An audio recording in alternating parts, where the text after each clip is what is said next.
നമസ്കാരം.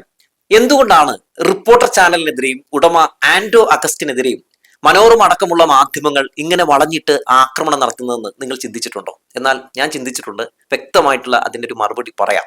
ഇപ്പൊ കഴിഞ്ഞ കുറച്ച് ദിവസമായിട്ട് ഈ മെസ്സി വിവാദവുമായി ബന്ധപ്പെട്ടുകൊണ്ട് ആൻഡോക്കെതിരെയും റിപ്പോർട്ടർ ചാനലിനെതിരെയും മനോരമ അടക്കമുള്ള മാധ്യമങ്ങൾ ഒരുപാട് വാർത്തകൾ പടച്ചുവിടുന്നുണ്ടല്ലേ. പക്ഷെ ഇതിനൊക്കെ വ്യക്തമായിട്ടുള്ള മറുപടിയും ആൻഡോ അഗസ്റ്റിൻ കൊടുക്കുന്നുമുണ്ട്. പക്ഷെ അതൊന്നും നമ്മുടെ മനോരമ അടക്കമുള്ള മാധ്യമങ്ങൾ കൊടുക്കുന്നില്ല. അതെന്തുകൊണ്ടാണെന്നും കൂടി പറയാം.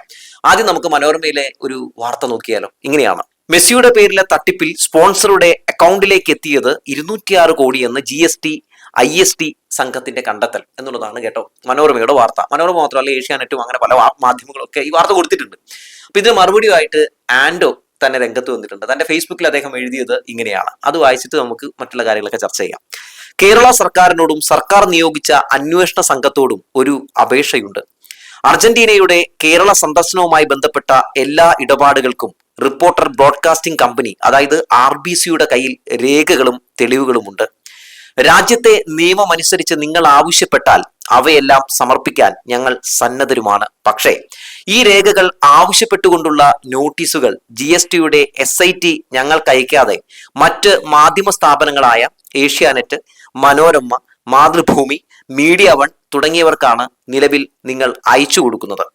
ഉദ്ദേശം വ്യക്തമാണല്ലോ. അവർ അത് വാർത്തയായി പുറത്തുവിടുമ്പോൾ മാത്രമാണ് ഞങ്ങൾക്ക് നിലവിൽ ഈ നോട്ടീസുകളെ പറ്റി അറിവ് ലഭിക്കുന്നത്. സാമ്പത്തിക ഇടപാടുകളിലെ രാജ്യസ്നേഹവും സുതാര്യതയും ഇത്തിരി കൂടിപ്പോയതിന്റെ പേരിൽ കേന്ദ്ര സർക്കാർ നിരോധിച്ച ഒരു മലയാളം ചാനലിനാണ് എണ്ണത്തിൽ കൂടുതൽ നോട്ടീസുകൾ ലഭിക്കുന്നത് എന്നാണ് ഞങ്ങൾക്ക് മനസ്സിലാക്കാൻ കഴിയുന്നത്. GST കേസിൽ അന്വേഷണം നേരിടുന്ന ആളുകൾക്ക് നോട്ടീസ് പോലും അയക്കാതെ അവരുടെ ബാങ്ക് അക്കൗണ്ട് വിവരങ്ങൾ മാർക്കറ്റ് കോമ്പറ്റീറ്റർമാർക്ക് ചോർത്തിക്കൊടുക്കാൻ മാത്രമാണോ പ്രത്യേക ഉദ്ദേശത്തോടെ ഒരു അന്വേഷണ സംഘത്തെ രൂപീകരിച്ചതെന്ന് ആളുകൾ തെറ്റിദ്ധരിക്കാൻ സാധ്യതയുണ്ട് എന്ന് തൽപര കക്ഷികളെ പ്രത്യേകം ഓർമ്മിപ്പിക്കുന്നു. റിപ്പോർട്ടർ ചാനലിന്റെ ഉടമകൾ ആരാണ് എന്ന് ഞങ്ങളോടോ ഞങ്ങൾക്ക് ഒപ്പമുള്ള മാധ്യമ പ്രവർത്തകരോടോ ചോദിച്ചാൽ അവർക്ക് പറയാൻ ബുദ്ധിമുട്ട് ഉണ്ടാകില്ല. ഫോട്ടോ വേണമെങ്കിൽ നിങ്ങളുടെ സ്റ്റോക്ക് ഇമേജസ് തന്നെ പരതിയാൽ മതി. അതേ ചോദ്യം ഏഷ്യാനെറ്റിലെ സിന്ധു സൂര്യകുമാറിനോട് ആരെങ്കിലും ചോദിച്ചാൽ ആത്മവിശ്വാസത്തോടെ മറുപടി പറയാനുള്ള ആർജവും ഉണ്ടാകുമോ? സർക്കാർ ഭൂമി തട്ടിച്ച കേസിൽ ഒരു മുതലാളി ബംഗളൂരുവിൽ ഇപ്പോൾ അന്വേഷണം നേരിടുന്നതിനെ പറ്റി സിന്ധു സൂര്യകുമാറിന് 1-2 എപ്പിസോഡ് കവർ സ്റ്റോറി ചെയ്യാവുന്നതാണ്. സ്വാതന്ത്ര്യ സമരകാലത്ത് ജയിലിൽ കിടന്നവരെല്ലാം സ്വാതന്ത്ര്യ സമര സേനാനികളല്ല എന്നും ബാങ്കിന്റെ പേരിൽ നാട്ടുകാരുടെ കാശ് കൊള്ളയടിച്ചവരും അക്കാലത്ത് തന്നെ ജയിലിൽ കിടന്നിട്ടുണ്ട് എന്ന് മനോരമയും ഓർക്കുന്നത് നന്നായിരിക്കും. RBCക്ക് നേരെ ഉയർന്ന ആരോപണങ്ങൾക്കെല്ലാം മറുപടി ആവശ്യമാണെങ്കിൽ പരസ്യമായി ഒരു സംവാദത്തിന് തയ്യാറാണെന്ന് പറഞ്ഞ് ഞാൻ മുന്നോട്ട് വെച്ച ഓഫർ ധൈര്യവും മാധ്യമ ധാർമ്മികതയും കൂടിപ്പോയതുകൊണ്ട് ആരും ഇതുവരെ സ്വീകരിച്ചു കാണുന്നില്ല. ഓരോരുത്തരും കൊടുത്ത വാർത്തകളിലെ ആരോപണങ്ങൾക്ക് ഒരു തെളിവെങ്കിലും ഹാജരാക്കൂ എന്ന് നേർക്കുനേർ വെല്ലുവിളിച്ചിട്ടും അത് സ്വീകരിക്കാൻ കഴിയാതെ പോയവർ വീണ്ടും ഇരുട്ടത്തിരുന്ന് യുദ്ധം ചെയ്യുകയാണ്.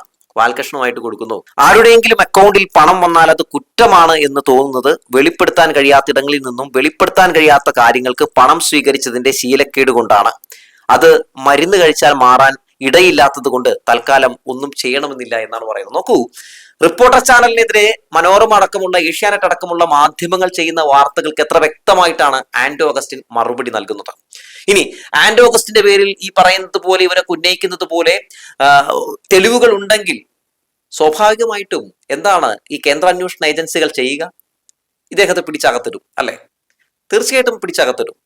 എന്താണ് അതൊന്നും ചെയ്യാത്തത്? അതൊന്നും ചെയ്യാതെ ഇങ്ങനെ ഇദ്ദേഹം വലിയ കുറ്റവാളിയാണ്, പ്രശ്നക്കാരനാണ് എന്ന് ചിത്രീകരിക്കുന്നത് ആരുടെ അജണ്ടയാണ്? ഇവിടുത്തെ മാധ്യമങ്ങളുടെ അജണ്ടയാണ്. അതെന്തുകൊണ്ട് എന്ന് ഇനി വ്യക്തമായിട്ട് പറയാം. നോക്കൂ, ഈ മെസ്സി വിവാദവുമായി ബന്ധപ്പെട്ടുകൊണ്ട് മാധ്യമങ്ങൾ ഉയർത്തിയ ഈ പല കിംവദന്തികൾ ഉണ്ടായിരുന്നല്ലോ, പല രീതിയിലുള്ള ആരോപണങ്ങൾ ഉണ്ടായിരുന്നല്ലോ.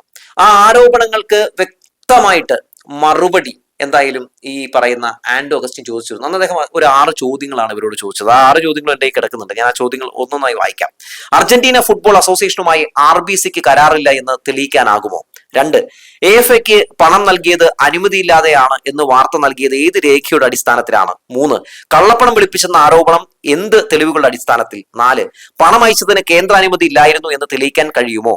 5, AFAയിൽ നിന്നും 55 കോടി RBCക്ക് തിരികെ കിട്ടിയെന്ന് തെളിയിക്കാൻ നിങ്ങൾക്ക് കഴിയുമോ? 6, ഈ ആശയം സർക്കാരിന് മുന്നിൽ വെച്ച ഗോട്ടാട് എന്ന കമ്പനിയുമായി RBCക്ക് എന്തെങ്കിലും ബന്ധമുള്ളതായി തെളിയിക്കാൻ നിങ്ങൾക്ക് കഴിയുമോ എന്ന് ഏഷ്യാനെറ്റിനോടും 24നോടും മനോരമയോടും മാതൃഭൂമിയോടും മീഡിയ വണ്ണോടും ഒക്കെ ഇദ്ദേഹം ചോദിച്ചിരുന്നു. അത് തെളിയിക്കുകയാണെങ്കിൽ 1 കോടി രൂപ അദ്ദേഹം നൽകാമെന്നു വെല്ലുവിളിച്ചിരുന്നു അല്ലെ.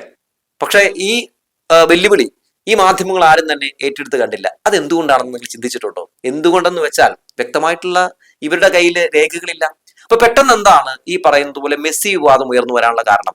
അതായത് മുഖ്യമന്ത്രിയുടെ ഒരു ഓഫീസിൽ കയറിയിറങ്ങി നടന്ന ഒരു മുഹമ്മദ് ഹുസൈൻ എല്ലാവർക്കും ഓർമ്മയുണ്ടോ? ഏത് ഹുസൈൻ മുസാഫിറിന് MDMA കേസുമായി ബന്ധപ്പെട്ട് അറസ്റ്റ് ചെയ്യപ്പെട്ട വ്യക്തിയെ പതിയെ ചിലരൊക്കെ മറന്നു കാണും. കാരണം അത് മറക്കാൻ വേണ്ടിയാണല്ലോ ഇപ്പോൾ ഈ മെസ്സി വിവാദവും ആൻഡോ അഗസ്റ്റിനും റിപ്പോർട്ടർ ചാനലും ഒക്കെ ഈ ഇവിടുത്തെ പ്രമുഖ മാധ്യമങ്ങളെല്ലാം തന്നെ വാർത്തയാക്കുന്നത്.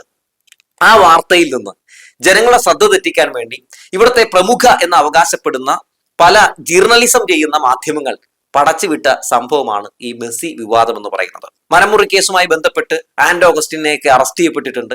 അതുകൊണ്ട് ആൻഡോ അഗസ്റ്റിനും സംഘവും ഒക്കെ വലിയ എന്തോ കൊള്ളക്കാരാണ് എന്ന മട്ടിൽ നമ്മുടെ മാധ്യമങ്ങളൊക്കെ പല രീതിയിലുള്ള വാർത്തകൾ പ്രചരിപ്പിക്കുന്നുണ്ട്. ആ കേസിൽ അവർ പ്രതികളാണെങ്കിൽ സ്വാഭാവികമായും ശിക്ഷിക്കപ്പെടും, അതിൽ യാതൊരു തർക്കവുമില്ല. പക്ഷേ ആ കേസിന്റെ പേരും പറഞ്ഞ് ഇവരെ പല രീതിയിൽ ആക്രമിച്ചുകൊണ്ട് ആ ചാനലിനെ ഇല്ലാതാക്കാൻ വേണ്ടി, അല്ലെങ്കിൽ ആ ചാനലിലെ മാധ്യമ പ്രവർത്തകർക്കെതിരെ നടത്തിക്കൊണ്ടിരിക്കുന്ന നീചമായിട്ടുള്ള സൈബർ ആക്രമണം, അത് വളരെ മോശമാണെന്ന് പറയാതിരിക്കാൻ കഴിയില്ല. ഞങ്ങൾ മാത്രം ചെയ്യുന്നതാണ് ജേർണലിസം, ഞങ്ങൾ മാത്രം ചെയ്യുന്നതാണ് മാധ്യമ പ്രവർത്തനം എന്ന് മനോരമയും മറ്റ് ചില മാധ്യമങ്ങളൊക്കെ അവകാശപ്പെടുന്നത് കാണുമ്പോൾ സത്യത്തിൽ റിപ്പോർട്ടർ ചാനലിനെ കണ്ടുപഠിക്കൂ എന്ന് ഇവിടുത്തെ ഓരോ ജനങ്ങളും പറയുന്നുണ്ടാകും. അതെന്തുകൊണ്ടാണ്? കഴിഞ്ഞ കുറച്ച് നാളുകൾ കൊണ്ടാണെങ്കിൽ പോലും റിപ്പോർട്ടർ ചാനലിന് ജനങ്ങൾക്കിടയിൽ വലിയ രീതിയിലുള്ള ഒരു ഇമേജ് അവർക്ക് ഉണ്ടാക്കിയെടുക്കാൻ കഴിഞ്ഞിട്ടുണ്ട്. മാധ്യമ പ്രവർത്തനം എന്ന് പറഞ്ഞാൽ എന്താണെന്നും മാധ്യമ പ്രതിബദ്ധത എന്ന് പറഞ്ഞാൽ എന്താണെന്നും ഒക്കെ കാണിച്ചു കൊടുക്കാൻ ആ ചാനലിന് കഴിഞ്ഞിട്ടുണ്ടെന്നുള്ളതാണ്. ഇന്ന് കേരളത്തിൽ ഏറ്റവും കൂടുതൽ ജനങ്ങൾ കാണുന്ന ഒരു ചാനൽ അത് റിപ്പോർട്ടർ ചാനലാണ്. അതുകൊണ്ടാണ് ബാർക്ലേറ്റിലടക്കം അവർ വലിയ മുന്നേറ്റങ്ങൾ നടത്തുന്നത്. ഒന്നാമത് വരെ ബാർക്ലേറ്റിലെത്തിയ ചരിത്രമുണ്ട് അവർക്ക് അല്ലെ. ബാർക്ലേറ്റിൽ ഏറ്റവും കൂടുതൽ റേറ്റിംഗ് നേടിയ ചരിത്രം അവർക്കുണ്ട്. അങ്ങനെ ഒരുപാട് ചരിത്രങ്ങൾ ഇന്ന് റിപ്പോർട്ടർ ചാനലിന് അവകാശപ്പെടാവുന്നതാണ്. അവരുടെ വാർത്താ ശൈലിയും അവതരണ ശൈലിയും അവർ വാർത്ത ജനങ്ങളിലേക്ക് എത്തിക്കുന്ന പല രീതിയിലുള്ള അവരുടെ മികവും ഒക്കെ ഇന്ന് മലയാളികൾക്ക് ഏറെ ഇഷ്ടമുള്ളത് കൊണ്ട് മലയാളികളുടെ എല്ലാവരുടെയും സ്വീകരണ മുറിയിൽ ഇപ്പോൾ വെക്കുന്ന ചാനൽ റിപ്പോർട്ടർ ചാനലാണ്. ഇത് തന്നെയാണ് മനോരമ അടക്കമുള്ള മാധ്യമങ്ങളെ ചൊടിപ്പിക്കുന്നതും. സത്യം എന്താണെന്നറിയാൻ റിപ്പോർട്ടർ ചാനൽ ജനങ്ങൾ കാണുന്ന അവസ്ഥ, അത് സ്വാഭാവികമായും മനോരമയെയും മാതൃഭൂമിയെയും 24 ചാനലിനെയും ഒക്കെ ചൊടിപ്പിക്കും.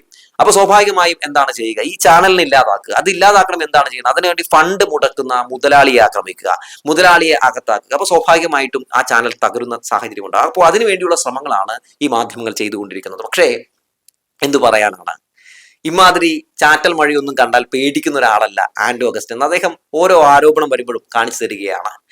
നമുക്കറിയാം സർക്കാരിനെതിരെയുള്ള സർക്കാർ പറയുന്ന പല നുണകളും പൊളിച്ചടക്കുന്നതിൽ ഇന്ന് റിപ്പോർട്ടർ ചാനൽ മുന്നിലാണ്. മാധ്യമങ്ങൾക്ക് വേണ്ട ഏറ്റവും വലിയ ക്വാളിറ്റി എന്ന് പറയുന്നത് ഒരു പ്രതിപക്ഷമായിട്ടിരിക്കുക എന്നുള്ളതാണ്. സർക്കാരിനെതിരെ ശബ്ദിക്കാനും സർക്കാരിനെതിരെ ചോദ്യങ്ങൾ ചോദിക്കാനും വിമർശനങ്ങളൊക്കെ ഉന്നയിക്കാനുള്ള ഒരു കഴിവ്, ഒരു ആർജവും മാധ്യമങ്ങൾക്ക് വേണമെന്നുള്ളതാണ്. എന്നാൽ ഇവിടുത്തെ പല മാധ്യമങ്ങൾക്കും അത് കഴിയാതെ പോകുന്നിടത്താണ് റിപ്പോർട്ടർ ചാനലിന്റെ പ്രസക്തി എന്ന് പറയുന്നത്. അവർക്ക് ചോദ്യങ്ങൾ ചോദിക്കാനും വിമർശനങ്ങൾ ഉന്നയിക്കാനും ഒന്നും ഒരു മടിയില്ലാതാകുന്നു. പിണറായി വിജയൻ ഭരിക്കുന്ന സമയത്തും ഈ റിപ്പോർട്ടർ ചാനൽ ഈ പറയുന്നത് പോലെ പ്രതിപക്ഷത്ത് തന്നെയായിരുന്നു. ഇന്നും അവർ അതുപോലെ തന്നെ മാധ്യമപ്രവർത്തനം എന്താണോ അതുപോലെ തന്നെ മാധ്യമപ്രവർത്തനം ചെയ്യുന്നു. അത് പലർക്കും പിടിക്കുന്നില്ല. അപ്പൊ സ്വാഭാവികമായിട്ടും വളഞ്ഞിട്ട് ആക്രമിക്കുകയാണ്. അവരുടെ കാർഡുകൾ മുക്കുന്നു, അവരുടെ വാർത്തകൾ മുക്കുന്നു, അവർക്കെതിരെ പല രീതിയിലുള്ള ആക്രമണങ്ങൾ നടത്തുന്നു. അങ്ങനെ പല രീതിയിലുള്ള ഒരു ആക്രമണങ്ങൾ നടത്തി അപ്രഖ്യാപിത ഒരു മാധ്യമ അടിയന്തരാവസ്ഥ സൃഷ്ടിച്ചുകൊണ്ട് ആ മാധ്യമത്തെ ഇല്ലാതാക്കാൻ വേണ്ടി ശ്രമം നടത്തുകയാണ്. പക്ഷേ ഇതൊന്നും ഇവിടെ ക്ലച്ച് പിടിക്കാൻ പോകുന്നില്ല എന്നുള്ളതാണ് എനിക്ക് പറയാനുള്ളത്. റിപ്പോർട്ടർ ചാനലിനെതിരെ ഈ പറയുന്നത് പോലെ ഇപ്പോൾ മറ്റു മാധ്യമങ്ങൾ നടത്തിക്കൊണ്ടിരിക്കുന്ന ഈ ആക്രമണങ്ങൾ കണ്ട് ജനങ്ങൾ നിങ്ങൾക്കെതിരെ ഇപ്പോൾ പല ശബ്ദങ്ങളും ഉയർത്തുകയാണ്. നാണമില്ലേ എന്ന് ചോദിക്കുകയാണ്. കുഴലൂത്തി നടന്ന്, വെള്ളപൂശി നടന്ന്, വൈറ്റ് വാഷ് അടിച്ച് നടന്ന് നിങ്ങൾ സർക്കാരിന്റെ ഇങ്ങനെ സ്തുതിപാഠകരായി മാറുമ്പോൾ മാധ്യമ പ്രവർത്തനം മറന്നു പോകരുത് എന്ന് ഓർമ്മപ്പെടുത്തിക്കൊണ്ട് നിർത്തുകയാണ്.